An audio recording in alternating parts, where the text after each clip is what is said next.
নামাজে অলসতার অনেক ব্যাখ্যা, আমরা আজকে তিনটা ব্যাখ্যা জানবো। বলেন কয়টা? এক নম্বর ব্যাখ্যা হলো ওই ব্যক্তি, যে ব্যক্তি নামাজ পড়লে যে সওয়াব আছে এই আশা তার নাই। নামাজ পড়লে পরে কয় থুর আল্লাহ দিলে দিব না দিলে নেই, মানে এর কোনো এটা আশা নাই। আর নামাজ না পড়লে যে গুনাহ হবে এর কোনো ভয় নাই। বুঝেন, এক নম্বর অলসতার ব্যাখ্যা, নামাজ পড়লে যে সওয়াব আছে আশা নাই, ছাড়লে যে গুনাহ আছে ভয় নাই। এ হলো নামাজে অলসতার এক নম্বর ব্যাখ্যা।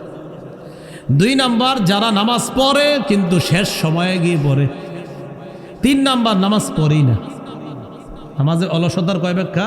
তিনটা। এক নম্বর, নামাজ পড়লে যে সওয়াব আছে আশা নাই, গুনাহ আছে ছাইরা দিলে ভয় নাই। দুই নম্বর, শেষ সময়ে কোনো মতে নামাজ পড়ে, ঠুকুর দেয় চারটা। তিন নাম্বার, নামাজই পড়ে না। এক নম্বর, সওয়াবের যে আশা করে না, আর গুনাহ করলে যে নামাজ ছাড়লে গুনাহ আছে ভয় করে না। আব্দুল্লাহ ইবনে আব্বাস রাদিয়াল্লাহু তাআলা আনহুমার বর্ণনা, তিনি বলেন হুয়াল মুসাল্লি আল্লাযী ইযা সাল্লা লাম ইয়ারজুলাহা সাওয়াবা। এটা হলো ওই মুসল্লি যে নামাজ পড়ে কিন্তু সওয়াবের আশা করে না। অথবা ওই মুসল্লি ইযা লাম ইউসাল্লি, যে ব্যক্তি নামাজ পড়ে না, লাম ইয়াখশা আলাইহা ইকাবা, এই নামাজ না পড়লে যে গুনাহ হবে এই ভয় তার নাই। এটা হলো অলস মুসল্লি। তাহলে অলস মুসল্লি নামাজ পড়লে সওয়াব আছে, কত আছে তো কি হয়েছে, কয় গুনাহ আছে, না পড়লে কয় গুনাহ আছে তো কি হয়েছে, মানে এর কোনো সমস্যা নেই। এটা হলো অলস। দুই নম্বর, নামাজ গিয়া পরে একদম আপনার শেষ সময়ে। আবুল আলিয়া রহমতুল্লাহি আলাইহি বলেন লা ইউসাল্লুনাহা লিমাওয়াকিতিহা, যারা টাইম মতো নামাজটা পড়ে না, বাল ইউআখিরুনাহা ইলা আখিরিল ওয়াক্ত, বলে একদম শেষ সময় পর্যন্ত বিলম্ব করে, কোনো মতে গিয়ে শেষ সময় পড়ে। এটা দ্বিতীয় ব্যাখ্যা। আবু দাউদ শরীফের বর্ণনা, 413 নম্বর হাদিস। ক্বালা রাসূলুল্লাহ সাল্লাল্লাহু আলাইহি ওয়াসাল্লাম, নবীজি বলেন তিলকা সালাতুল মুনাফিকিনা, তিলকা সালাতুল মুনাফিকিন, তিলকা সালাতুল মুনাফিকিন ইয়াজলিসু হাত্তা ইযা আসফারাতিশ শাম কামা নাকরা আরবাআ লা ইয়াযকুরুল্লাহা ফিহা ইল্লা কালিলা। নবী বলেন এটা মুনাফিকের নামাজ, এটা মুনাফিকের নামাজ, এটা মুনাফিকের নামাজ। তিনবার বলার পর বললেন ইয়াজলিসু আহাদুহুম, কয় কিছু মানুষ অপেক্ষা করে আসরের নামাজের পরে। কিভাবে? একটু পরে হাত্তা ইযা আসফারাতিশ শামস, পরে করতে করতে সূর্যটা হলুদ বর্ণ ধারণ করে।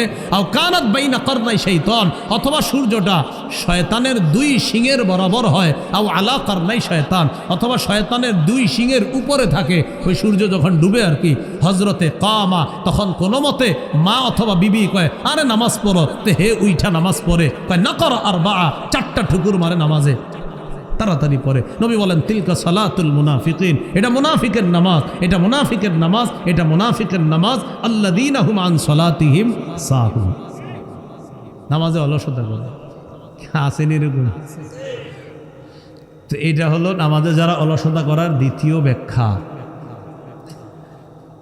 নামাজে অলসতা করার 3 নম্বর ব্যাখ্যা, নামাজ পড়েই না। নামাজ কি করে না? পড়ে না। এর আগে আমরা একটু শুনে নেই, নামাজে যারা অলসতা করে এটার ব্যাপারে একটু করে বলতেছি, আর নামাজ পড়েই না যারা, এটা একটু শুনেন। তিরমিজি শরীফের 2618 নম্বর হাদিস, এই হাদিসের মধ্যে আসছে ক্বালা রাসূলুল্লাহ সাল্লাল্লাহু আলাইহি ওয়াসাল্লাম বাইনাল কুফরি ওয়াল ঈমান তারকুস সালাহ। জাবের রাদিয়াল্লাহু তাআলা আনহুর বর্ণনা, বলেন আমার সাথে সবাই বলেন কুফর আর ঈমান। বলেন কুফর আর ঈমানের মাঝে পার্থক্য, নামাজ ছেড়ে দেওয়া।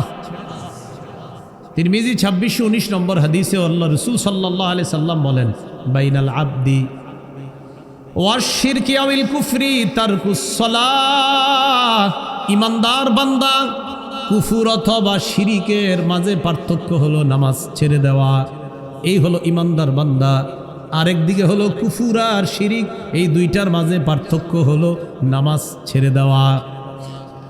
তিরমিজির 2622 নম্বর হাদিসের বর্ণনা, ক্বালা রাসূলুল্লাহ সাল্লাল্লাহু আলাইহি ওয়াসাল্লাম, আল্লাহ নবী বলেন আল আহদুল্লাযী বাইনানা ওয়া বাইনাহুম আস-সালাহ, আমাদের মাঝে আর কাফেরদের মাঝে পার্থক্য হলো নামাজ। এর মানে নবীজি বলেন আমাদের মাঝে আর কাফেরদের মাঝে চুক্তি হলো নামাজ, আমাদের মাঝে আর কাফেরদের মাঝে অঙ্গীকার নামা হলো নামাজ।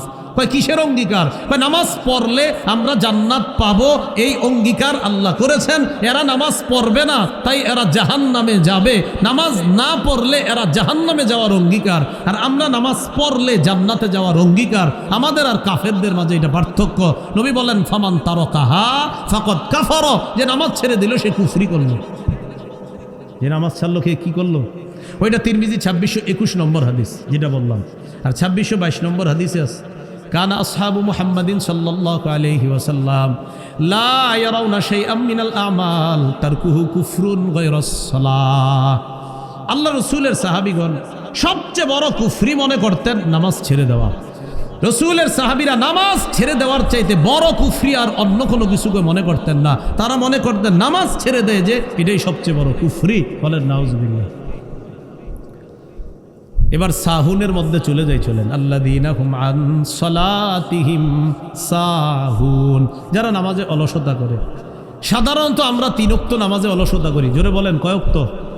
ফজর, আসর, এশা। বলেন তো কি? ফজর, আসর, এশা। জোহরের সময় অফিস আদালতের মসজিদ সহ সব মসজিদে মুসল্লি বেশি।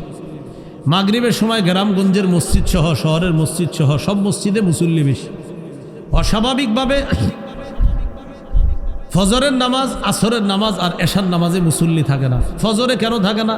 ওই 3টা পর্যন্ত সবাই তাহাজ্জুদ পড়ে, পইরার পরে ঘুমায়, তো এই জন্য ফজরে থাকে না। আর আসরে আপনার থাকে না কেন? ওই যুবকরা খেলতে যায়, আরেক দল যায় বাজারে। আর এশার নামাজে ইবলিস কয় সময় এখনো অনেক আছে, একটু পরে পর, একটু পরে পর, এই একটু পরে পর করতে করতে আর পড়ায় না। এই 3 ওয়াক্ত নামাজ। মুসলিম শরীফের বর্ণনা 1377 নম্বর হাদিস, আমাদের মাদ্রাসার পাঠ্যপুস্তক অনুসারে 656 নম্বর হাদিস, কিতাব আল মাসাজিদ ওয়া মাওয়াদিউস সালাহ, বাব ফদলু সালাতিল ইশা ওয়াল ফজর ফি জামাআহ। রাসূলুল্লাহ সাল্লাল্লাহু আলাইহি সাল্লামের সাহাবী উসমান গনি রাদিয়াল্লাহু তাআলা আনহুর বর্ণনা, ক্বালা রাসূলুল্লাহ সাল্লাল্লাহু আলাইহি ওয়াসাল্লাম মান সাল্লাল ইশা ফি জামাআহ, কোন মুসলমান যদি এশার নামাজ জামাতের সাথে আদায় করে ফাকাদ নামা কামা নিসফাল লাইল, ওই ব্যক্তি কেমন যেন অর্ধেক রাত দাঁড়ায়া ইবাদতের সওয়াব পেয়ে যায়। আজকে এশা যারা জামাতে পড়ছেন আপনি ঘুমায়া থাকবেন, ঘুমে থাকলেও অর্ধেক রাত দাঁড়ায়া দাঁড়ায় ইবাদতের সওয়াব পাবেন। এরপরে এশার নামাজের পর কোন নামাজ? ওয়ামান সাল্লাস সুবহা ফি জামাআহ, কোন মুসলমান যদি ফজরের নামাজ জামাতে পড়ে ফাকান্নামা সাল্লাল লাইলা কুল্লাহ, ওই মুসলমানটা সারা রাত নামাজ করার সওয়াব পেয়ে যায়। এশা পড়া ঘুমায়া গেছেন, ঘুম থেকে জাগ্রত হয়ে ফজর পড়ছেন, এশা পড়া ঘুমায়া গেছেন, অর্ধেক রাতের সওয়াব। জায়গা ফজর পড়ছেন, সারা রাত নামাজের সওয়াব। আল্লাহ আমাদেরকে আমল করার তৌফিক দান করেন। তিরমিজি শরীফের বর্ণনা 2164 নম্বর হাদিস, আবওয়াবুল ফিতানা রাসূলিল্লাহি সাল্লাল্লাহু আলাইহি সাল্লাম, বাব মান সাল্লা সুবহা ফাহুয়া ফি জিম্মাতিল্লাহ, কোন ব্যক্তি যদি ফজরের নামাজ পড়ে সে আল্লাহর জিম্মায় চলে যায়। ক্বালা রাসূলুল্লাহ সাল্লাল্লাহু আলাইহি ওয়াসাল্লাম, আল্লাহ নবী বলেন মান সাল্লা সুবহা ফাহুয়া ফি জিম্মাতিল্লাহ, কোন মুসলমান যদি ফজরের নামাজ পড়ে সে আল্লাহর জিম্মায় চলে যায়। ফালা ইউতবিআন্নাকুমুল্লাহু বিশাইইম মিন জিম্মাতিহি, আল্লাহ যেন কিয়ামতের ময়দানে তার জিম্মার ব্যাপারে তোমাদেরকে প্রশ্ন না করে। এর মানে যেই ব্যক্তি ফজর পড়ে তার উপর যদি আমরা জুলুম নির্যাতন করি, কিয়ামতের ময়দানে আল্লাহ বলবেন আমার ফজর আদায়কারী বান্দার উপর কেন তুমি জুলুম করলা? ফজর যে আদায় করছে সে না আমার জিম্মায় ছিল, আমার জিম্মার মানুষটারে নিয়ে তুমি কেন জুলুম করলা? এই জন্য যারা ফজর পড়বেন কেউ ঝগড়া করতে আসলে বলবেন ভাই ফজরের নামাজ পড়ছি, ফাইজলামি করেন না, আমি আল্লাহর জিম্মায় আছি। আরে বুঝে আসছেন? হ্যাঁ, হাজ্জাজ বিন ইউসুফ দায়িত্ব দিছে একজনকে যে অমুকরে যেখানে বাবা শাস্তি দিবা। হাজ্জাজ তো বড় জালেম ছিল, ঐতিহাসিক কথা। তো হাজ্জাজ কিছুক্ষণ পর বিকালবেলা বা ওই দিন জিজ্ঞাসা করছে অমুকরে শাস্তি দিছো? কয় না। কেন দাও নাই? ওই লোক ফজরের নামাজ পড়ছে। কি পড়ছে? আমি এর যখন শাস্তি দিব জিজ্ঞাসা করছি তুমি ফজর পড়ছো? কয় হ্যাঁ। তারপর ও ছেড়ে দিস। কয় কেন? রসুল বলছে যে ফজর পরে সে আল্লাহর জিম্মায় থাকে। বলেন এই লোকটারে আমি কেমনি শাস্তি দিই? বলেন না আপনারা তো তাহাজ্জুদ পড়েন 3টা পর্যন্ত। আবু দাউদ শরীফের হাদিস 561 নম্বর হাদিস, কিতাব আস-সালাহ, বাবুল মাজা আফিল মাশি ফি যুলামি ইলাল মাসাজিদ। অন্ধকারে হাইটা মসজিদে যাওয়া। কয় নামাজে অন্ধকারে হাঁটি? ফজর আর এশা। ক্বালা রাসূলুল্লাহ সাল্লাল্লাহু আলাইহি ওয়াসাল্লাম বাশশিরিল মাশাঈনা ফিজ যুলাম ইলাল মাসাজিদ বিন্নুরিত তামি ইয়াউমাল কিয়ামাহ। যারা অন্ধকারে হেঁটে মসজিদের মধ্যে যায়, আল্লাহ নবী বলেন তাদেরকে সুসংবাদ জানায়া দাও, দুনিয়াতে অন্ধকারে হেঁটে মসজিদের মধ্যে যায়, কিয়ামতের ময়দানে পরিপূর্ণ নূরের সুসংবাদ জানায়া দাও। কিসের? নূরের। মানুষ নূরের তৈরি। দেখছি নিডায় পড়ছে। কিসের সুসংবাদ? তাহলে নূর বললেই নূরের তৈরি হয় না, মাথায় রেখেন। এটা নিয়ে আমি একটা ওয়াজ করবো ইনশাল্লাহ, মাথায় রেখেন। নূরের মানে নূর বললে যে নূরের তৈরি হয় না, এটা তো দলিল আজকে 4-5টা দিছি। দলিল তো এতগুলো হবে, আরো বেশি ইনশাল্লাহ। এতগুলো কম হয়েছে, আরো বেশি হবে। মানে নূর বললে যে নূরের তৈরি না, শুধু খালি লেখবেন আর লেখবেন আর বলবেন ভাই ঝগড়াঝাটি করেন না, কথা হবে দলিলে। মনে রাখবেন হকের দলিল কোরআন সুন্নাহ, বাতিলের দলিল অমুকে আর তমুকে। সারা জীবন মনে রাখবেন। এই জন্য ইনশাল্লাহ আপনারা হতাশ হওয়ার কিছু নেই। হকের দলিল সবসময় কোরআন সুন্নাহ, এটা মাথায় রাখবেন। রসুলের জন্মদিন নিয়ে আমার বক্তব্যটা শুনছেন না সবাই? তো দেখেন বক্তব্যে কেউ কাউন্টার দিতে পারে নাই, কারণ কাউন্টার কারে দিব? হয়তো আমি আয়াত খুশি না হয় হাদিস খুশি, কারে কইব কি? তো এই জন্য না শেষে কি করে মুখটা খারাপ করে একটা গালি দিয়ে দেয়। আল্লাহ হেফাজত করে। তো বলছিলাম অন্ধকারে হাইটা গেলে কিয়ামতের ময়দানে পরিপূর্ণ নূরের সুসংবাদ। আল্লাহ ফাখরা ফালিল্লাহিল হামদ, বলেন আলহামদুলিল্লাহ। মুসলিম শরীফের বর্ণনা 1322 নম্বর হাদিস, আমাদের মাদ্রাসার পাঠ্যপুস্তক অনুসারে 634 নম্বর হাদিস। ক্বালা রাসূলুল্লাহ সাল্লাল্লাহু আলাইহি ওয়াসাল্লাম, আল্লাহ নবী বলেন লাইয়ালি জান্নার আহাদুন সাল্লা ক্বাবলা তুলুইশ শামসি ওয়া ক্বাবলা গুরুবিহা। বলেন ওই ব্যক্তি, বলেন ওই ব্যক্তি কিছুতেই জাহান্নামে যাবে না যে ব্যক্তি সূর্য উঠার আগে এবং সূর্য ডুবার আগে নামাজ আদায় করে, সে কিছুতেই জাহান্নামে যাবে না। সূর্য উঠার আগে কোন নামাজ? ফজর। ডুবার আগে বাকি দিন ওয়াক্ত করেন না, মানে ওইগুলা তো পড়বেনি, এটা গুরুত্ব, মানে এগুলা যে গুরুত্ব দিবে অন্যগুলা সে এমনি পড়বে। তাহলে রাসূল সাল্লাল্লাহু আলাইহি সাল্লাম বলেন লাইয়ালিজা বলছে কিছুতেই সে জাহান্নামে যাবে না যে সূর্য উঠার আগের নামাজ আর সূর্য ডুবার আগে তথা ফজর ও আসর নামাজ পড়বে, সে কিছুতেই যাবে না। নবী কেন বলছে? কারণ আমার কোনো উম্মত যদি এই 2 ওয়াক্ত পড়তে পারে, অন্যগুলা সে সহজে পড়বে, কারণ এইগুলা সে অলসতা করে। সহিহ বুখারীর বর্ণনা 574 নম্বর হাদিস।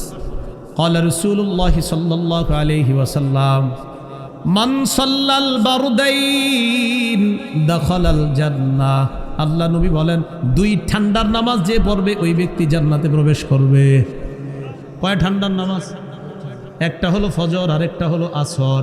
ফজরের সময় আবহাওয়াটা একটু ঠান্ডা থাকে, আসরের সময় আবহাওয়াটা নাতিশীতোষ্ণ, ঠান্ডাও না গরমও না, বাকি ঠান্ডার দিকেই চলে যাচ্ছে। এই 2 ঠান্ডার নামাজ যে পড়বে সে জান্নাতে যাবে। সহিহ বুখারীর বর্ণনা 657 নম্বর হাদিস। আল্লাহর দরবারে আমাদের নামটা প্রতিদিন যেন উচ্চারিত হয়, এটা কারা কারা চাই? চাইনি সবাই? আমরা যদি চাই ইনশাল্লাহ আগামীকাল থেকেই শুরু হয়ে যাবে। বলেন ইনশাল্লাহ। হ্যাঁ, শুরু হয়ে যাবে, একদম সহজ। আমার বয়ান কিন্তু কঠিন না, একদম সহজে কইলে আমি। আপনারা টেনশনে পড়লেন না যে হুজুর না জানি কি কয়, কিচ্ছু না, একদম সহজ কথা। রাসূলুল্লাহ সাল্লাল্লাহু আলাইহি সাল্লাম বলেন ইয়াতাআকাবুনা ফীকুম মালাইকাতুন বিল-লাইলি ওয়া মালাইকাতুন বিন-নাহার। প্রতিদিন তোমাদের কাছে পালাক্রমে 2 দল ফেরেশতা আসে, রাতের ফেরেশতা, দিনের ফেরেশতা। ওয়ায়াজতামিউনা ফি সালাতিল আসরি ওয়াল ফাজরি, ফজর আর আসরের সময় একত্রিত হয়। সুম্মা ইয়ারজুল্লাযীনা বাতু ফীকুম, রাতের বেলা যেই ফেরেশতাগুলা থাকে, থাকার পর এরা যখন আল্লাহর কাছে যায়, আজকে আসরের নামাজ আমরা যারা আদায় করছি, আজকে আসর যারা পড়ছেন এই আসর পড়ার পর ওই টাইমে একদল ফেরেশতা আসছে। এরা কতক্ষণ থাকবে? ফজর পর্যন্ত তারা থাকবে। আসরের সময় একদল ফেরেশতা আসছে, এরা কিন্তু এখনো আছে, এখনো আমার দেখতেছে, আমাদের কথা শুনতেছে। সুবহানাল্লাহ। এই আমাদেরকে দায়িত্ব পালন করে ফজর পর্যন্ত তারা থাকবে। ইয়ারুজুল্লাযীনা বাতু ফীকুম, যারা রাত্রিবেলা অবস্থান করবে, তারা যখন রাত্রি শেষ করে আল্লাহর কাছে যাবে, আল্লাহ তাদেরকে প্রশ্ন করবে, ফায়াসআলুহুম ওয়া হুয়া আ'লামু বিহিম, আল্লাহ আমাদের ব্যাপারে জানেন, এরপরে প্রশ্ন করবেন ফেরেশতারা, কাইফা তারাকতুম ইবাদি, আমার বান্দাদেরকে দুনিয়াতে কেমনে রেখে আসছো একটু বলো তো।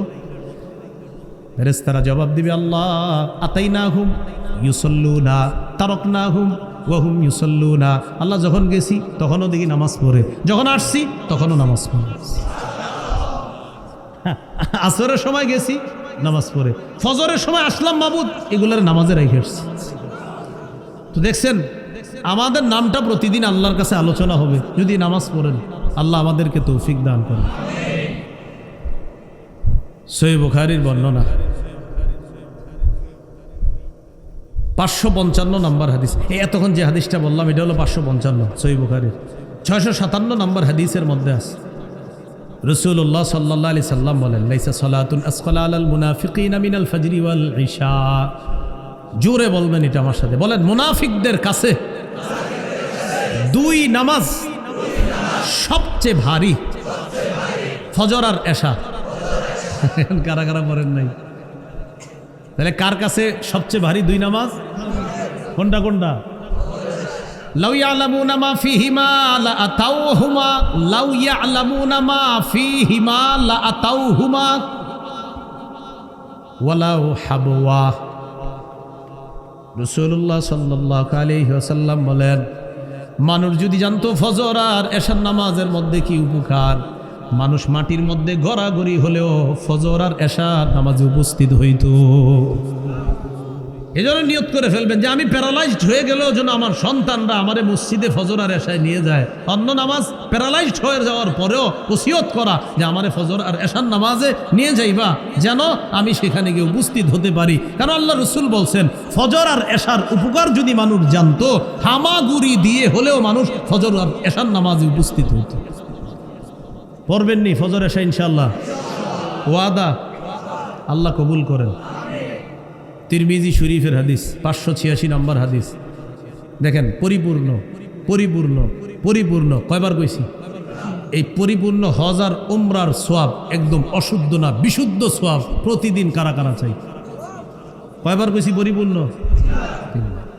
দেখেন কি কয়, ক্বালা রাসূলুল্লাহ সাল্লাল্লাহু আলাইহি ওয়াসাল্লাম। ঠিক আছে, বাস বাস।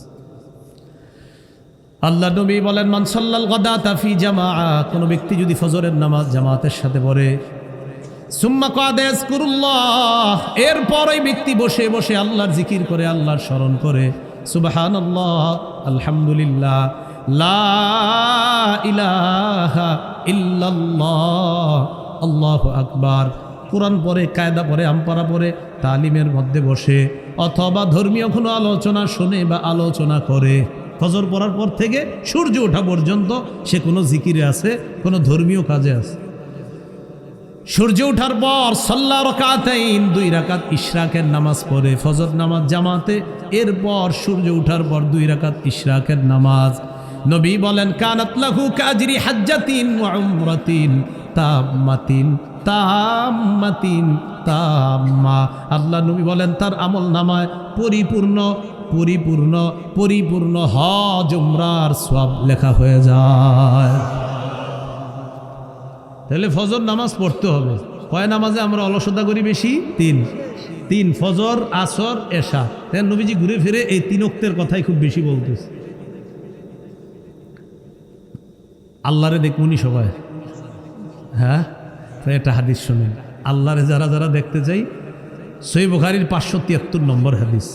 জারির ইবনে আব্দুল্লাহ রাদিয়াল্লাহু তাআলা আনহুর বর্ণনা, তিনি বলেন, কুন্না ইনদা রাসূলিল্লাহি সাল্লাল্লাহু আলাইহি ওয়াসাল্লাম, আমরা নবীর কাছে, ইজ নাযারা ইলাল কমার লাইলাতাল বদরি, পূর্ণিমার রাতে আল্লাহ রাসূল চন্দ্রের দিকে তাকাইলেন, তাকানোর পর বললেন, আমা ইন্নাকুম সাতারাউনা রাব্বাকুম কামা তারাউনা হাযা লা তুদামুনা আও তুদাহুনা ফি রুয়াতিহি।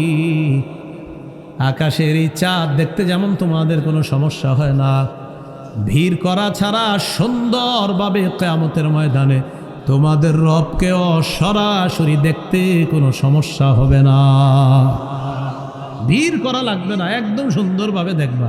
তাহলে দেখতে চাইতো আল্লাহ নবী কয় ফাইন ইসতাতাতুম আন লা তুগলাবু আলা সালাতিন ক্বাবলা তুলুইশ শামসি ওয়া ক্বাবলা গুরুবিহা। আল্লাহকে যদি দেখতে চাও, দুইটা নামাজ যেন তোমাদেরকে পরাজিত করতে না পারে। একটা হলো সূর্য ওঠার আগের নামাজ, আরেকটা হলো সূর্য ডুবার আগের নামাজ। ফজর যেন তোমাদেরকে পরাজিত করতে না পারে, আসর যেন তোমাদেরকে পরাজিত করতে না পারে। মানে এই দুইটা নামাজ যেন তোমরা কখনো কাজা না করো, তাহলে আল্লাহকে দেখা সহজ হয়ে যাবে। বারবার বলতেছি, কিন্তু এগুলা নবী বলতেছে, এগুলা যাদের জন্য সহজ হবে, অন্য নামাজগুলা এমনি পড়বে সহজে। কারণ জোহর আসর, জোহর মাগরিব মানুষ মাশাআল্লাহ অনেকেই পড়ে, কিন্তু অন্যগুলা অলসতা করে। আরেকটা হাদিস শুনেন, সহিহ বুখারীর 1142 নম্বর হাদিসের বর্ণনা। ক্বালা রাসূলুল্লাহ সাল্লাল্লাহু আলাইহি ওয়াসাল্লাম, আল্লাহ নবী বলেন, ইয়াকিদুশ শাইতান আলা কাফিয়াতি রাসি আহাদিকুম সালাসা উকাদিন ইদা হুয়া নামা। নবী বলেন, মানুষ যখন ঘুমায়, মানুষ যখন ঘুমাইতে যায়, তখন শয়তান তার মাথার পিছনে 3টা গিট দেয়। জোরে বলেন, কয়টা গিট? কয়টা? এই হাদিস পড়ার সময় আমার হাসি ওঠে। ওলামায়ে কেরাম আছেন, হাসি ওঠে এই কারণে, আমি চিন্তা করি ঘুমাইলেই না গিট দেয় যারা ঘুমায় না। হ্যাঁ, শয়তান কি ঘুমাইলে গিট দেয়? তো যে ঘুমায় না, যে এটা নিয়ে আসে, শয়তান কয় তুমি তো আমারে নিয়ে আসো, তোমারে আর কি গিট দিব, তুমি থাকো, অমনি থাকো। তো এটা পড়ার সময় আমার খালি হাসি আসে। ক্লাসে যখন আপনার এটা আসে তখন আমি হাসি। তো অনেক সময় আমার সামনে, আমিও তালেবে এলেম, সামনে যারা ওনারাও ছাত্র ভাই, আমিও ছাত্র যাই, তো এরা বলে হয়তো হুজুর বইলা ফেলে আর কি, তো বলে যে হাসলেন কেন? তো আমি কই হাসি এই কারণে যে ইবলিস তো যে ঘুমায় ওরে গিট দেয়, যে ঘুমায় না, যে ঘুমায় না ইবলিস কয় আমি তোমারে কি গিট দিব, তুমি তো আমারে নিয়ে আসো, আর গিট দেওয়ার কি দরকার, তুমি ওটা নিয়ে থাকো। সতর্ক হয়ে যান।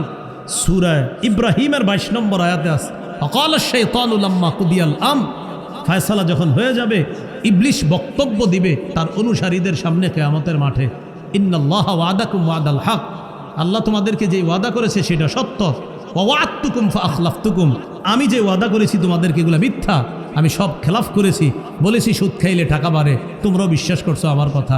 বলেছি ঘুষ খাইলে টাকা বাড়ে, তোমরাও বিশ্বাস করেছো আমার কথা। তোমাদেরকে কত বুঝান আমি বুঝাইছি, আর সব বিশ্বাস করছো। এগুলো আমি সব মিথ্যা কথা কইছি, ইবলিস বুঝাবে।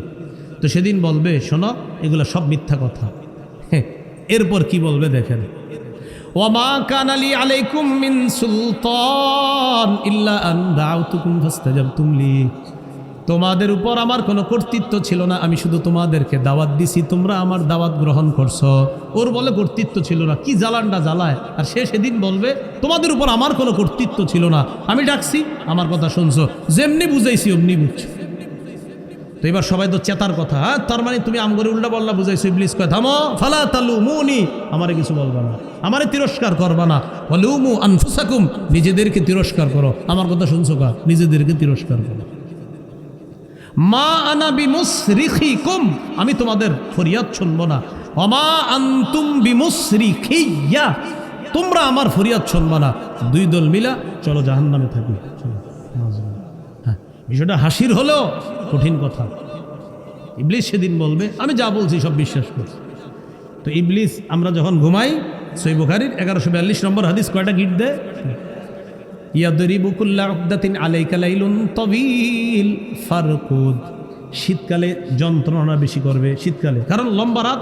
ও চায় না যে শীতকালে ইমানদার, কারণ ইমানদাররা শীতকালটাকে ইবাদতের বসন্তকাল হিসাবে নেয়, কারণ শীতকালে রাত বড়, আল্লাহর সাথে সম্পর্ক তৈরি করার একটা সুবর্ণ সুযোগ। তো ইবলিস কি করে? গিট দেওয়ার কয় লাইলুন তাওয়ীল, রাত এখন অনেক বাকি আছে, ফারকুদ, ঘুমাও ঘুমাও। ইবলিস কয় হ্যাঁ, এটা কিন্তু হাদিসের কথা, আলাইকা লাইলুন তাওয়ীল ফারকুদ, এই রাত এখন অনেক লম্বা, ঘুমাও ঘুমাও। প্রত্যেকটা গিট দেওয়ার সময় এই কথা বলে।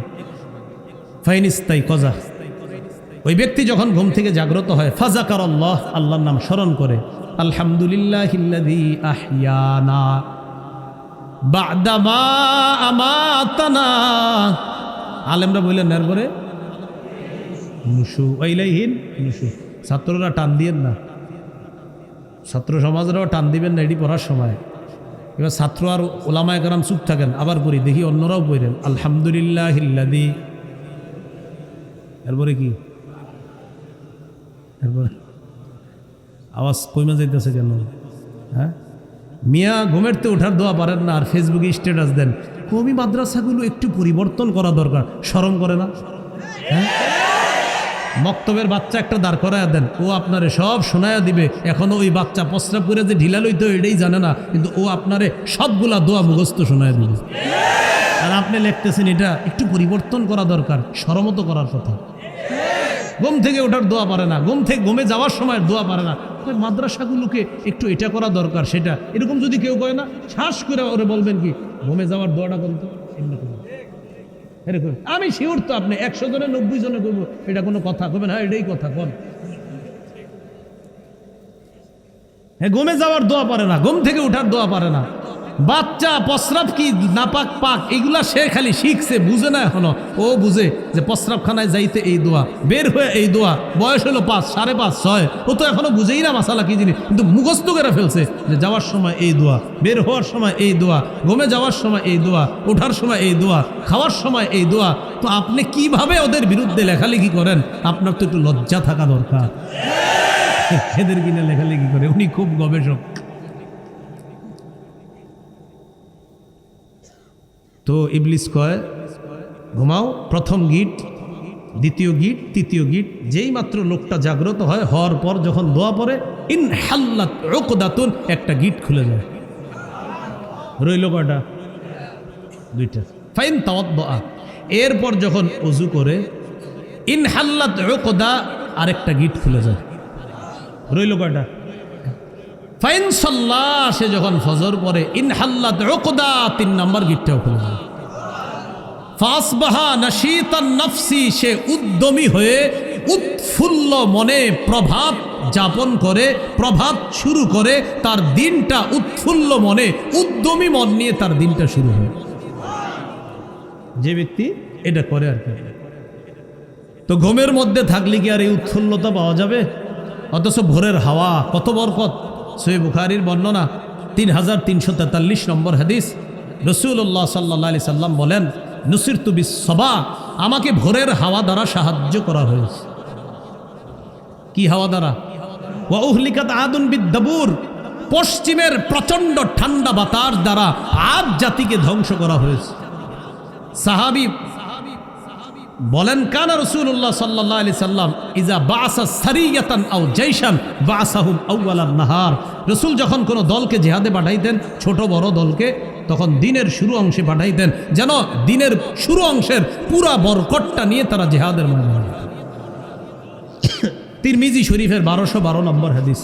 এই হাদিসের বর্ণনাকারী সাহাবী সখর আল গামিদি তিনি বলেন, আল্লাহ রাসূল সাল্লাল্লাহু আলাইহি সাল্লাম বলেছেন, আল্লাহুম্মা বারিক লি উম্মতি ফি বুকুরিহা, আল্লাহ আপনি আমার উম্মতের ভোর বেলার সময়টা ভরপুর বরকত দান করেন। তাহলে ঘুমে থাকলেই বরকত পাওয়া যাবে না? তো ওই সময় ঘুমানো যাবে না, ওই সময় উঠা ফজর পড়বেন, ফজরের পর ভোরের হাওয়াটা নিবেন, মাঠে ঘাটে একটু হাঁটবেন, এই হাওয়াগুলা নিবেন। কারণ আল্লাহ রাসূল বলছেন, নুসিরতু বিস-সাবা, ভোরের হাওয়া দ্বারা আমাকে সাহায্য করা হয়েছে। তিরমিজির 1212 নম্বর হাদিসের বর্ণনাকারী সাহাবী কানা রাজুলান তাজিরা, তিনি ছিলেন একজন ব্যবসায়ী। উনি যখন কোনো ব্যবসায়ী দলকে কোনো কাজে পাঠাইতেন, একদম শুরুর দিকে পাঠাইতেন। কেন?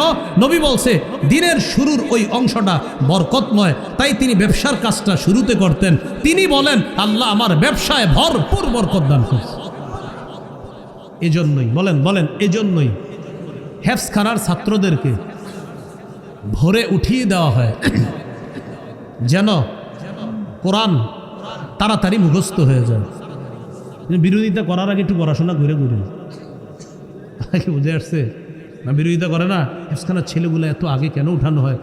আমি বলি যে আমি মানে এভাবে বলি, একটু পড়াশোনা কইরেন যে কেন উঠানো হয়। আর আমি এই ব্যাপারে একটা বয়ান দিছি, কিন্তু হেফজখানার ছেলেদের কিনে লম্বা বয়ান দেখবেন কেন উঠানো হয়, বাচ্চাদেরকে ওই টাইমে উঠানো যায় আছে কিনা, সবগুলার পিছনে দলিল। কওমি মাদ্রাসা মানেই হলো কোরআন সুন্নাহর দলিল, মাথা রাখবেন। এখানে দলিল ছাড়া কোনো কাজ নাই। বাচ্চারা রাত্রে ওঠে, দলিল আছে যে এই বাচ্চাকে উঠানো হয়, দলিল আছে। নাবালেগ বাচ্চাকে উঠানো যাবে, দলিল আছে। বয়ান শুনে নেবেন। কোরআনের মর্যাদা ওই জায়গায় আমার লম্বা বয়ান আছে যে বাচ্চাদেরকে এই উঠানোর দলিল আছে কিনা। দলিল মানে ওখানে বুখারী মুসলিমের অসংখ্য দলিল দেওয়া হয়েছে। হেফজখানার সিস্টেম যে কোরআন হাদিস সম্মত, এই পক্ষে দলিল দেওয়া হয়েছে। মনে আসেনি কথা? আল্লাযীনা হুম আন সলাতিহিম সাহুন। নামাজে অলস। কয় নামাজে বেশি অলস?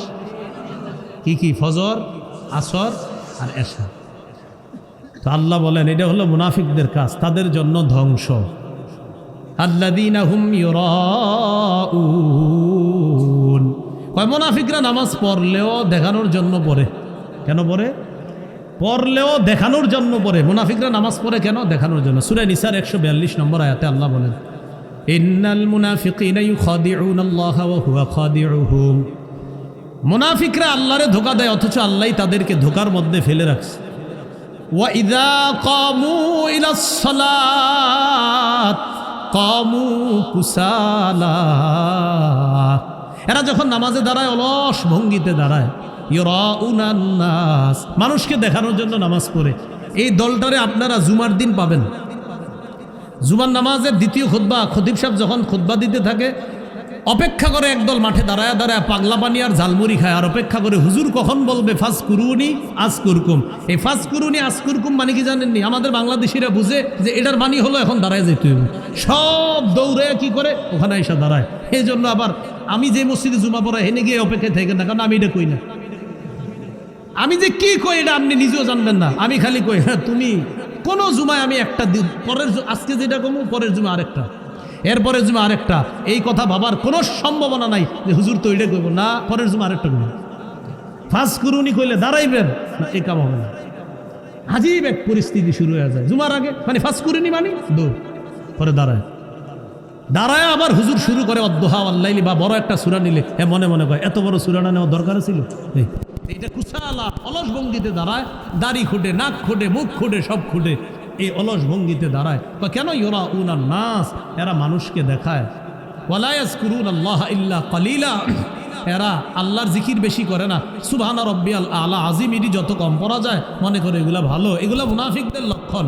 আল্লাহ আমাদেরকে হেফাজত করেন। আল্লাহ বলেন ওয়ায়ামনাউনাল মাউন, যারা ওই যে প্রয়োজনীয় গৃহস্থালী সামগ্রী এগুলা দিতেও যারা বাধা দেয়, দিতে চায় না। একটা সুই চাইছে, দেয় না। একটা বাসন, 2-4টা প্লেট চাইছে, আমার বাসায় মেহমান আসছে, একটু দেন, দেয় না। একটা জগ চাইছে যে আমার মেয়ের জামাই আসছে, একটু দেন, দিয়ে দিব একটু পরে, এটি দেয় না। এই কৃপণতা না করা। তো এই জন্য ওয়ায়ামনাউনাল মাউন, এগুলো সাধারণত একদল মানুষের অভ্যাস ছিল যে তারা পাশের বাড়ির কেউ যদি ইমানদার হতো তো তাদেরকে এই জাতীয় সহযোগিতা তারা করতো না, তারা ভয়ঙ্কর রকমের আচরণ করতো। তো আল্লাহ বলছেন তাদের জন্য ওয়াইল, তাদের জন্য হলো ধ্বংস। এই কাজগুলো ইমানদাররা করতে পারে না। তাহলে ফজরের নামাজ, আসরের নামাজ, এশার নামাজ, এইগুলা অলসতা করা কোনো ইমানদারের কাজ? কাদের কাজ? মুনাফিকদের কাজ। আর পরকালে যে আল্লাহ কর্মফল দিবে এটা অস্বীকার করা কাফেরদের কাজ। বলেন কার কাজ? কাফেরদের কাজ। তাহলে এই সূরা থেকে কি শিখলাম? প্রথম হলো কর্মফল। কর্মফল কেমনি দিবে? আমরা তো মাটি হয়ে যাব, এই ব্যাপারে লম্বা আলোচনা করছি আমরা। দ্বিতীয় নাম্বার আমরা সেখানে জেনেছিলাম এতিমকে ধাক্কা দেওয়া, 4 ব্যাখ্যা এতিমকে ধাক্কা দেওয়া। এরপরে আমরা জানছি মিসকিনরে নিজেরাও খাওয়াবো, অন্যকে খাওয়ানোর প্রতি আমরা উৎসাহিত করব। এরপরে জানলাম অলস মুসল্লিদের জন্য, মুনাফিক মার্কা মুসল্লিদের জন্য ওয়াইল বা ধ্বংস। মুসল্লি অলস কারা? যারা নামাজে অলসতা করে। নামাজে অলসতার কয় ব্যাখ্যা? 3 ব্যাখ্যা, এটা আমরা আলোচনা করেছি। আরেক দল হলো যারা সামান্য প্রয়োজনীয় জিনিস দিতেও অস্বীকার করে। মুসলিম শরীফের বর্ণনা 2940 নম্বর হাদিস। ক্বালা রাসূলুল্লাহি সাল্লাল্লাহু আলাইহি ওয়াসাল্লাম সুম্মা ইউনফাখু ফিস-সূর লা ইয়াসমাউহু আহাদুন ইল্লা আসগালিতান ওয়া রাফআলিতা। সিংহায় ফু দেওয়া হবে, প্রত্যেকটা মানুষ যেই আওয়াজ শুনবে মাথাটা ঘাটটা নিচে নোয়াবে আর উঠাবে। আউয়ালু মান ইয়াসমাউহু রাজুলুন ইয়ালুতু হাউজা ইবলিহি, সর্বপ্রথম সিংহার আওয়াজ যিনি শুনবেন তিনি তার ওটকে পানি পান করানোর জন্য হাউজের মধ্যে পানি দিবে। ফালা ইয়াসকি ফি, পানি পান করাইতে পারবে না, এর আগে সিঙ্গার আওয়াজ শুনবে, ফায়াস আকু বেহুশ হয়ে যাবে, ওয়াস আকুন নাস, তারপর সারা পৃথিবীর অন্যান্য যারা আছে সবাই বেহুশ হয়ে যাবে। সূরা জুমারের ৬৮ নম্বর আয়াতে আল্লাহ বলেন, ওয়া নুফিখা ফিস সূরি ফাসাইকা মান ফিস সামাওয়াতি ওয়া মান ফিল আরদ ইল্লা মান শাআল্লাহ। সিংহায় ফু দেওয়া হবে, আল্লাহ যাদেরকে চান তারা ছাড়া সবাই বেহুশ হয়ে যাবে। কিয়ামতের ময়দানে কর্মফল দেওয়া হবে আমাদেরকে। কাফেররা অস্বীকার করে, তারা বলে আইদা কুন্না তুরাবা আইন্না লাফি খালকিন জাদীদ। আমরা মাটি হয়ে যাব, মাটি হওয়ার পর আবার আমাদেরকে সৃষ্টি করা হবে, নতুনভাবে পুনরুত্থান করা হবে। থুর, এগুলা বিশ্বাস করি না, বলেন নাউজুবিল্লাহ। কর্মফল দূরের কথা, এগুলো তারা বিশ্বাস করে না। তো আল্লাহ বলেন, যারা বিশ্বাস করে না ওই ব্যক্তিদেরকে আপনি জানিয়ে দেন, ইয়া আইয়ুহান নাসু ইন কুনতুম ফি রাইবিম মিনাল বাস ফাইন্না খালাকনাকুম মিন তুরাব। সূরা হজর ৫ নম্বর আয়াত। আল্লাহ বলেন, হে মানুষ, তোমরা যদি পুনরুত্থানের ব্যাপারে সন্দিহান হও তাহলে জেনে রাখো আমি তোমাদেরকে মাটি থেকে সৃষ্টি করেছি। কি থেকে? আমার সাথে বলেন, আদম নবী এবং বনি আদম তথা বাশার, তাদের মূল উপাদান হলো মাটি। বলেন, মূল উপাদান কি? আদমের মূল উপাদান, আদম সন্তানের মূল উপাদান। কাফেররা কয় মাটি হইলে আবার কেমনে জীবিত হমু, আবার কর্মফল, অবিশ্বাস করে। তো যে অবিশ্বাস করতেছে সে কিসের তৈরি? তো মূল উপাদান তারই মাটি। তো এই মাটির তৈরি মানুষ বলতেছে কি মাটি হলে আবার কিভাবে তোলা হবে। আদম নবী মাটির তৈরি, তার সন্তানরাও মূল উপাদান মাটি। 5টি ধাপ। 1 নম্বর মাটি, 2 নম্বর পানির সাথে মাটিকে গুলিয়ে কাদা বানানো, 3 নম্বর এই কাদাকে আঠালো বানানো হয়েছে, 4 নম্বর আঠালো মাটিকে শুষ্ক ঠনঠনে পোড়া মাটি বানানো হয়েছে, 5 নম্বর শুষ্ক ঠনঠনে পোড়া মাটিকে কালচে মাটি বানানো হয়েছে। তারপর এটাকে মানুষ বানিয়ে আল্লাহ এটার মধ্যে রূহ ফুঁকে দিয়ে এটাকে পরিপূর্ণ মানুষ বানায় দিয়েছে। প্রমাণ সূরা আলী ইমরানের 59 নম্বর আয়াত। 1 নম্বর ধাপ মাটি। বলেন, 1 নম্বর ধাপ মাটি। আল্লাহ বলেন, ইন্না মাসালা ঈসা ইনদাল্লাহি কামাসালি আদম খালাকাহু মিন তুরাবিন সুম্মা ক্বালা লাহু কুন ফায়াকুন। নিশ্চয় ঈসা নবীর দৃষ্টান্ত আল্লাহর কাছে আদম নবীর মতো। আদমকে আল্লাহ মাটি দিয়ে বানিয়েছেন, বানানোর পর বলেছেন কুন। তাফসীরের কিতাবে আসছে কুন বাশারা ফায়াকুনু বাশারান। আল্লাহ বলছে আদম কুন, তুমি হও, কি হও? মানুষ হও, আর তিনি মানুষ হয়ে গেছেন। প্রথম ধাপ মাটি। দ্বিতীয় ধাপ পানির সাথে মাটিকে মিশিয়ে এটাকে বানানো হয়েছে কাদা। সূরা আলিফ লাম মিম আস-সাজদা 21 নম্বর পারা, হাফিজি কোরআন মাজিদ অনুযায়ী 14 নম্বর পৃষ্ঠা, 7 নম্বর আয়াত। আল্লাহ বলেন, আল্লাযী আহসানা কুল্লা শাইইন খালাকা ওয়া বাদাআ খালকাল ইনসানি মিন তিন। যিনি মানুষকে সৃষ্টি করেছেন সুন্দর রূপে, সমস্ত জিনিসকে যিনি সুন্দর রূপে সৃষ্টি করেছেন, আর মানুষের সৃষ্টির সূচনা করেছেন কাদা মাটি দ্বারা। কি মাটি? 1 নম্বর ধাপ মাটি, 2 নম্বর কাদা মাটি। কাদা মাটি বানানোর পর 3 নম্বর ধাপ এই কাদা মাটিকে বানানো হয়েছে আঠালো মাটি। সূরা আস-সাফফাত 23 নম্বর পারা, হাফিজি কোরআন মাজিদ অনুযায়ী 5 নম্বর পৃষ্ঠা, 11 নম্বর আয়াত। আল্লাহ বলেন, ইন্না খালাকনাহুম মিন তিনিল লাযিব। আমি মানুষকে সৃষ্টি করেছি আঠালো মাটি থেকে। 3 নাম্বার ধাপ আঠালো মাটি। 4 নাম্বার ধাপ এই আঠালো মাটিকে শুকিয়ে শুষ্ক ঠনঠনে পোড়া মাটি বানানো হয়েছে।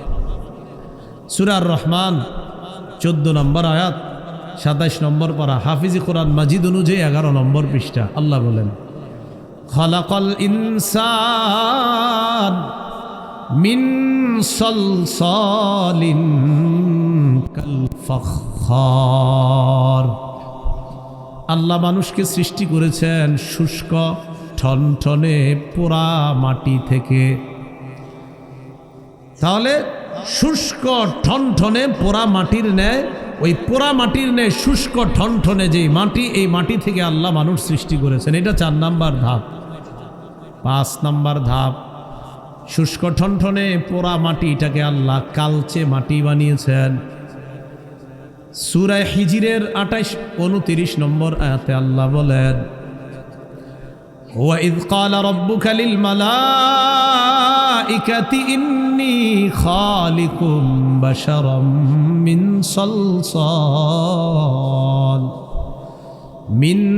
সালসালিম মিন হামাইম মাসনুন। ওই সময়কে স্মরণ করুন যখন আপনার রব ফেরেশতাদেরকে বললেন, আমি শুষ্ক ঠনঠনে কালচে মাটি থেকে মানুষ বানাবো। এই মানুষটা যখন বানাবো, ফাইদা সাওয়াইতুহু, আমি যখন তাকে মানুষের রূপদান করব, ওয়া নাফাখতু ফীহি মির রূহি, আমার রূহ যখন তার মধ্যে ঢুকে দিব। রূহ মানে হলো আমার আদেশ। আমি যতদিন চাইবো মানুষটা দুনিয়াতে বাঁচবে, আমি না চাইলে মানুষটা আর বাঁচবে না। আমি যখন তার মধ্যে রূহটা দিয়ে দিব, সে একজন মানুষ হয়ে যাবে। ফাকউ লাহু সাজিদিন, ফেরেশতা তোমরা যারা আছো ওই মানুষের সামনে সেজদায় লুটিয়ে পড়বা, তার সামনে সেজদা দিবা। এ হলো আদম নবী তথা প্রথম মানুষ বানানোর 5 ধাপ। কয় ধাপ? তো আমরা তো আদম সন্তান। প্রথম কথা, আমগো আব্বা মাটির তৈরি, তো আমরাও কিসের তৈরি হব? মূল উপাদান মাটি। হ্যাঁ, উপাদান তো আরও আছে, পানি আছে, আরও আছে। তো মূল উপাদান কি? তো আমরা যে মাটির তৈরি, এগুলোর দলিল কই? এই দলিল আপনারা সবাই পারেন। সূরা তাহার 55 নম্বর আয়াতে আল্লাহ বলেন, মিনহা খালাকনাকুম ওয়া ফিহা নুঈদুকুম ওয়া মিনহা নুখরিজুকুম তারাতান উখরা। 16 পারা 14 নম্বর পৃষ্ঠা, সূরা তাহা 55 নম্বর আয়াত। আল্লাহ বলেন, আমি মাটি থেকেই তোমাদেরকে সৃষ্টি করেছি, আমি মাটিতে আবার তোমাদেরকে পুনরায় নিয়ে যাব, আমি মাটি থেকে আবার তোমাদেরকে পুনরুত্থান করব। কি থেকে আমাদেরকে বানাইছে বলেন সবাই? মাটি। মানুষের মধ্যে কালো, সাদা, লাল আসেনি তো কেন? সবাই সুন্দর হইলে কি সমস্যা আছে? হ্যাঁ, সবাই সাদা হইলে সমস্যাটা কিছু, অথবা সবাই কালো হইতো, সবাই লাল হইতো। যার শরীরে মাটি একটু বেশি যাবে, যেটা ওইটা হবে এরকম। তিরমিজি শরীফ 2955 নম্বর হাদিস, 2955। ক্বালা রাসূলুল্লাহি সাল্লাল্লাহু আলাইহি ওয়াসাল্লাম, ইন্নাল্লাহা খালাকা আদামা মিন কবযাতিন কবযাহা মিন জামিইল আরদ। আল্লাহ আদমকে বানাইছে সমগ্র দুনিয়া থেকে এক মুঠো মাটি দিয়ে, পুরা দুনিয়া থেকে এক মুঠো মাটি দিয়ে। ফাজাআ বনু আদম আলা কদারিল আরদ। আল্লাহ বলেন, তাই আদমের সন্তানরা মাটির নির্যাস অনুযায়ী দুনিয়ার মধ্যে আসে। ফাজাআ মিনহুমুল আহমার, আদম সন্তানের কেউ হয় লাল, ওয়াল আবিয়াদ কেউ হয় সাদা, ওয়াল আসওয়াদ কেউ হয় কালা, ওয়া বাইনা জালিকা কেউ আবার মিশ্রিত রঙের অধিকারী হয়ে যায়। আপনার ছেলেটা দেখতে কেমন? লাল, সুন্দর, মানে সুন্দর লাল লাল ভাব। ছেলেটা কেমন? কমলা সুন্দর, মানে সুন্দর একটু কমলা কমলা ভাব। এই হলুদ সুন্দর কয়নি? এইটা কেন কয়? আমগো নবী কেমন ছিল দেখেন না। সহিহ বুখারী 3547 নম্বর হাদিস, আনাস ইবনে মালিক রাদিয়াল্লাহু তাআলা আনহুর বর্ণনা। ক্বালা রাসূলুল্লাহি সাল্লাল্লাহু আলাইহি ওয়াসাল্লাম, কানা রাসূলুল্লাহি সাল্লাল্লাহু আলাইহি ওয়াসাল্লাম রাবআতাম মিনাল কওম। আনাস বলেন আল্লাহ রসুল মানুষের মাঝে মধ্যম গড়নের ছিলেন। লাইসা বিত্তবিল, একেবারে বেশি লম্বা, দেখতে খারাপ দেখা যায় এমন লম্বা ছিলেন না। ওয়ালা বিল কাসির, দেখতে খাটো, অনেক খাটো, দেখতে খারাপ দেখা যায় এমন নবী ছিলেন না। তাহলে কেমন? কয় মাঝারি গড়নের একজন সুদর্শন মানুষ, দেখতে দুনিয়ার মধ্যে যেমন সুন্দর হওয়া দরকার, আমাদের নবীকে আল্লাহ তেমন সুন্দর বানাইছেন। আজহারাল লাউন লাইসা বিআবিয়াদা আমহাকা ওয়ালা বিআদামা, ধবধবে সাদা ছিলেন না, আবার তমাট বর্ণের ছিলেন না। তাহলে কেমন ছিলেন?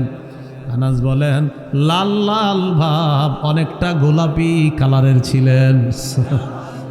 এখানে কেউ গোলাপি রঙের আসেননি? হ্যাঁ, লাল লাল ভাব, গোলাপি কালার। দেখছেন নি আমগো নবী কত সুন্দর ছিলেন? এখন আমি যেটা বুঝাইতে চাইলাম, তো কালার আমগো এমন হয় কেন? মূল উপাদান কি? তো আপনারা মাঝে মাঝে কেন ঝগড়া লাগেন আবার যে না অমুকে অমুকের তৈরি, তমুকে তমুকের তৈরি, কেন? হ্যাঁ, এই জন্য একটা বাংলা মনে রেখেন, কাউরে নূর বললে নূরের তৈরি হওয়া আবশ্যক হয় না। ওনারা আমি নূর বললাম, এই নূর বললে নূরের তৈরি হওয়া কি হয় না? আবশ্যক হয় না। নূর বললে যে নূরের তৈরি হয় না সেটা অন্য আলোচনা আসবে ইনশাল্লাহ, প্রচুর দলিল। নূর বললে যে নূরের তৈরি আবশ্যক না। 18 নম্বর পারায় আসেনি আল্লাহু নূরুস সামাওয়াতি ওয়াল আরদ, আসমান জমিনের নূর কে? বলেন আল্লাহু নূরুস সামাওয়াতি ওয়াল আরদ, আসমান জমিনের নূর কে? এবার আমার সাথে কয়েকবার নাউজুবিল্লাহ পড়েন, বলেন নাউজুবিল্লাহ, আবার পড়েন নাউজুবিল্লাহ। এখন যদি কেউ বলে আল্লাহ নূরের তৈরি, নাউজুবিল্লাহ। কিসের তৈরি?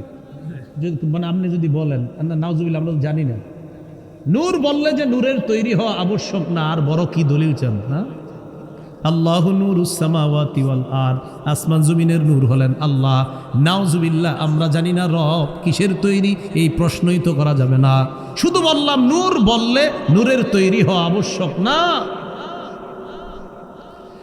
আল্লাহ বলেন ওয়াজআলাল কামারা ফীহিন্না নূরা, আসমানের মধ্যে আল্লাহ চন্দ্ররে বানাইছে নূর। বলেন কি বানাইছে? এখন যদি কেউ প্রশ্ন করে তার মানে চন্দ্র কি নূরের তৈরি? জানি না কিসের তৈরি। নূর বললে যদি নূর হয় তো চন্দ্র নূরের তৈরি। কিয়ামতের ময়দানে মুনাফিকরা বলবে ইয়াউমা ইয়াকুলুল মুনাফিকুনা ওয়াল মুনাফিকাত লিল্লাযিনা আমানু নজুরুনা নাকতাবিস মিন নূরিকুম।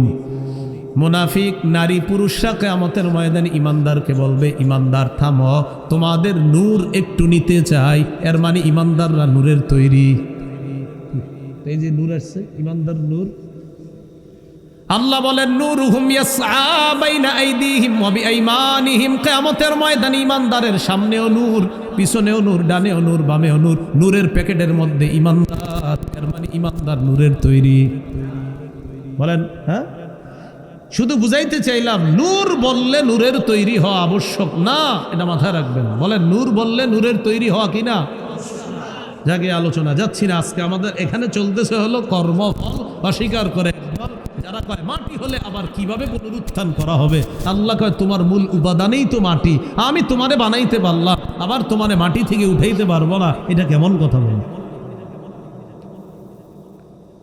তাহলে আমাদের মূল উপাদান কি? মাটি। তাহলে মাটি থেকে আমাদেরকে কে উঠাবেন? আমরা, আমাদেরকে আল্লাহ বানাইছেন কি থেকে? মরার পর যাব কার নিচে? আবার কিয়ামতের মাঠে কার নিচ থেকে উঠাবে? এই কথাটা বোঝার। তো এই মাটির তৈরি মানুষ কয় কর্মফল বিশ্বাস করি না, এটারে আল্লাহ বলেন আর আইতাল্লাযী ইউকাজ্জিবু বিদ্দীন। আপনি কি ওই ব্যক্তিকে দেখেছেন যে কর্মফলকে অবিশ্বাস করে? ফাযালিকাল্লাযী ইয়াদউল ইয়াতীম, সে হলো ওই ব্যক্তি যেই ব্যক্তি এতিমকে ধাক্কা দেয়। আলেমরা কয় এতিমরে খাওয়াইলে সওয়াব, কর্মফল যে অস্বীকার করে হেরা কয় থুর, এগুলা হুজুরগ বানানো কথা। মানে কর্মফল অস্বীকার করে তো এতিমরে ধাক্কা দেয়, আরে থুর আন্দাজি, মরার পরে এটা পামু হেডা পামু, কয় ফাও কথা। এই জন্য ধাক্কা দেয় এতিমরে। এতিমরে ধাক্কা দেওয়ার 4 ব্যাখ্যা, বলেন কয়টা? এক নাম্বার আল্লাযী ইয়াকহারুল ইয়াতীমা, এতিমরে ধমক দেয়। 2 নাম্বার ওয়ায়াজলিমুহু হাক্কাহু, এতিমের সম্পদ অন্যায়ভাবে আত্মসাৎ করে।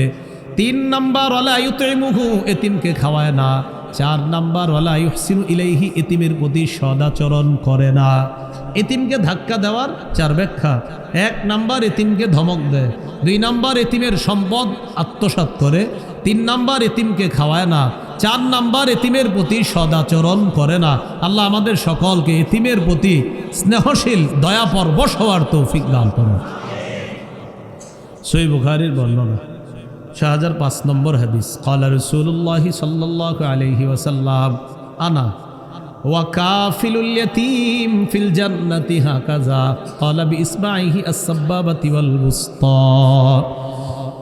নবীজি এই 2 আঙ্গুল এইভাবে মিলাইলেন, মিলানোর পর বললেন, আমি এবং এতিমের অভিভাবক কিয়ামতের ময়দানে, এর মানে আমি আর এতিমের অভিভাবক কিয়ামতের ময়দান থেকে যখন আমরা জান্নাতে যাব, নবী বলেন জান্নাতের মধ্যে আমি আর এতিমের অভিভাবক এইভাবে থাকবো।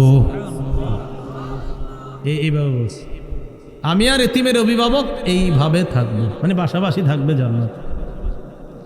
قال رسول الله صلى الله عليه وسلم إذا أردت أن يلين قلبك فامسح رأس اليتيم, তুমি যদি চাও তোমার কলব নরম হোক, তোমার দিলটা নরম হোক, এতিমের মাথায় তুমি হাত বুলাও, তোমার কলব আল্লাহ নরম বানায়।